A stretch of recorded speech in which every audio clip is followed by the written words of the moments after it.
ሰላም እንኳን ወደ ዝርዝር ውይይታችን በደህና መጣችሁ። ሰላም።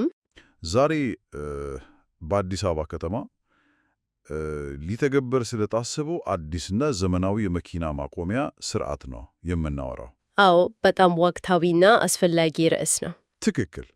መረጃችንን በዋናነት ያገኘነው ከሸጋ ድረገጽ ነው። የአዲስ አበባ ከተማ አስተዳደር ከአሜሪካን ኮምፓኒያ ዩኤስፒ ሆልዲንግስ ጋር የገባውን የሕዝብና የግል አጋርነት ስምምነት እንመለከታለን። ይሄ ፒፒፒ የሚባለው ማለት ነው? አዎ፣ ፒፒፒ እና ዋናው ነጥብ ይህ አዲስ ዲጂታል ስርዓት ለምን አስፈለገ? አሁን ያለውስ ምን ችግር ነበረበት?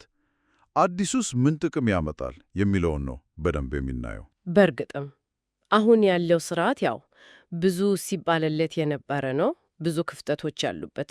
እስኪ ትንሽ እንዘርዝረው። አሁን ያለው አሰራር አስተዳደሩ በጣም የተበታተነ ነው አይደል? በትራፊክ ማኔጅመንት ኤጀንሲ ቲኤምኤ ፈቃድ የወጣላቸው ተለያዩ የወጣት ማህበራት ናቸው የሚያስተዳድሩት።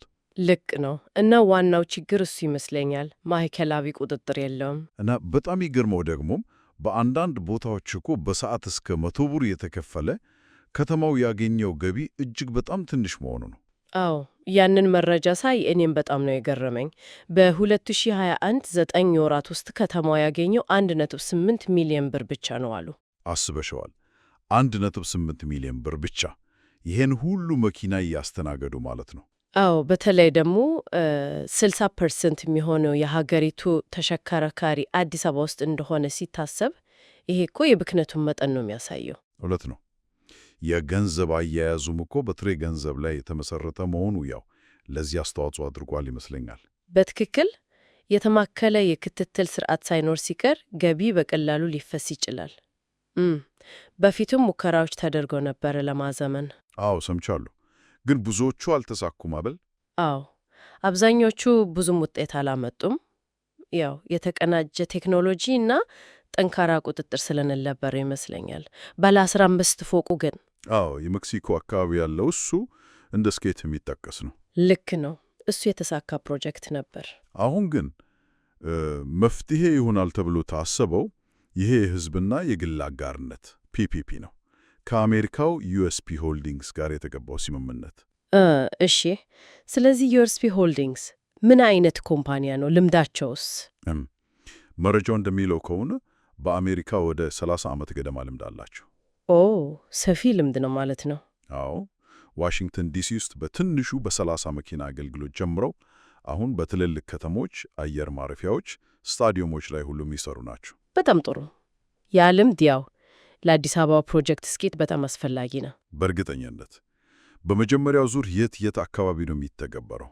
ቢያንስ 10 ዲጂታል ማዕከላት ይከፈታሉ ነው የተባለው።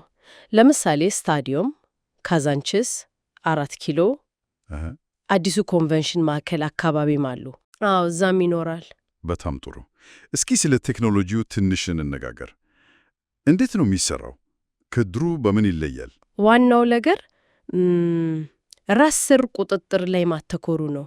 ሲገቡና ሲወጡ አውቶማቲክ መቆጣጠሪያዎች ይኖራሉ። በር ይኖረዋል ማለት ነው? አዎ፣ እንደዛ ነገር እና ክፍያው ይህን ነው ትልቁ ለውጥ። ሙሉ በሙሉ ጥሬ ገንዘብ አልባ ካሽለስ ነው። ኦኬ። በምን ይከፈላል ታዲያ? ሳንቲም ፔይ የሚባል የክፍያ መድረክ ይጠቀማሉ። ሳንቲም ፔይ? አዎ፣ እሱ ማለት ያው ከሁሉም ባንኮች ሞባይል ገንዘብ ቴሌቢር ጋር ተገናኝቶ የሚሰራ የሀገር ውስጥ ዲጂታል መክፈያ ስርዓት ነው። ገብቶኛል። ስለዚህ በሞባይል ባንኪንግ በቴሌቢር መክፈል ይቻላል ማለት ነው? በትክክል። የማቆሚያ ቦታዎቹንም ሁኔታ በእውነተኛ ጊዜ ሪል ታይም መከታተል ያስችላል። ለአጠቃቀም ቀላል የሆነስ? ለምሳሌ ስማርትፎን የሌለው ሰው ቢመጣስ? ጥሩ ጥያቄ ነው። ዋናው መንገድ በመግቢያ ላይ ያለውን ኪውአር ኮድ በስማርትፎን መቃኘት ነው። እሺ። ያኔ ሲስተሙ ቦታ ይመድባል፣ ሰዓት መቆጠር ይጀምራል፣ የመኪና መረጃም ይዛል። ስማርትፎን ከሌለ ግን ያው አማራጭ አስበዋል። ምንድነው አማራጩ? በቦታው ላይ ያሉ ሰራተኞች ፓርኪንግ ኦፊሰሮች አማካኝነት በቀላል ዩኤስኤስዲ መልእክት መጠቀም ይቻላል። ዩኤስኤስዲ ያ ኮከብ ከዛ ቁጥር ከዛ መሰላል የምንለው ልክ እሱ። ኢንተርኔትም አይፈልግም። በማንኛውም ስልክ ይሰራል። በጣም ጥሩ። ያ ሁሉን አካታች ያደርገዋል። አዎ። ስለዚህ የስርዓቱ ዋና ግቦች ምንድን ናቸው? አንደኛው ገቢ ማሳደግ ነው አለን። ሌላስ? አዎ ገቢው ዋናው ነው። የሚሰበሰበውም በቀጥታ ወደ ማዕከላዊ አካውንት ነው የሚገባው። ይሄ ጥሩ ነው። በከተማውና በቲኤምኤ በጋራ የሚተዳደር አካውንት ማለት ነው። በትክክል። ያኔ የተበታተነው አስተዳደር ይስተካከላል፣ ገቢውም ግልጽ ይሆናል፣ ቁጥጥርም ይኖራል። እውነት ነው። ሌላው ጥቅም የፓርኪንግ ኦፊሰሮቹም ደመወዝና የማብረታቻ ቦነስ ከዚሁ ገቢ ነው የሚሸፈነው። ኦ ያ ጥሩ ማብረታቻ ነው። የሰራተኛውን ተነሳሽነት ይጨምራል። አዎ የስርዓቱንም ዘላቂነት ያግዛል ማለት ነው። ቅድም የጠቀስነው የዩኤስፒ ሆልዲንግስ ማኔጂንግ ፓርትነር አቶ ቤን ተስፋዬ ፓርኪንግ እኮ ሪል ስቴት ነው ብለዋል የሚል ነገር አይቻለሁ። ምን ማለት ነው? ያ ማለት የዘርፉን ኢኮኖሚያዊ አቅም ነው የሚያሳየው። የመኪና ማቆሚያ ቦታዎች እኮ ልክ እንደ ሕንፃና መሬት ዋጋ ያላቸው ሀብቶች ናቸው። ገብቶኛል። በአግባቡ ከተያዙ። አዎ በአግባቡ ከተያዙና በቴክኖሎጂ ከታገዙ በጣም ከፍተኛና ወጥ የሆነ ገቢ ማስገኘት ይችላሉ። ለዚህ ነው የፒፒፒ ሞዴሉ አስፈላጊ የሆነው ማለት ነው። የግል ዘርፉን ልምድና የሕዝብን ሀብት ማጣመር። በትክክል ግሉ ዘርፍ ቅልጥፍናና ቴክኖሎጂ ሲጨመርበት ውጤታማ ይሆናል። እስኪ ትንሽ ዓለም አቀፋዊ ሁኔታውን እንይ። ሌሎች ከተሞች ምን ያህል ያገኛሉ ከዚህ ዘርፍ? የዓለም አቀፉ ገበያ እጅግ በጣም ትልቅ ነው። አሁን ላይ ወደ $8 ቢሊዮን በላይ ነው። በ10 ዓመት ውስጥ ደግሞ ወደ $40 ቢሊዮን ያድጋል ተብሎ ይታሰባል። ዋው! ትልቅ ገበያ ነው። በጣም። በአፍሪካም ደረጃ ብናይ ለምሳሌ ናይሮቢ ኬንያ በአንድ ሩብ ዓመት በ3 ወር ማለት ነው እስከ $3.3 ሚሊዮን ገቢ ታገኛለች ከፓርኪንግ። $3.3 ሚሊዮን በ3 ወር። አዎ ይሄ እንግዲህ አዲስ አበባ ያላትን እምቅ አቅም ነው የሚያሳየው። በተለይ ይሄ ብክነት ሲቀር እውነት ነው ገቢው እጅግ በጣም ሊጨምር ይችላል ማለት ነው ያለምንም ጥርጥር።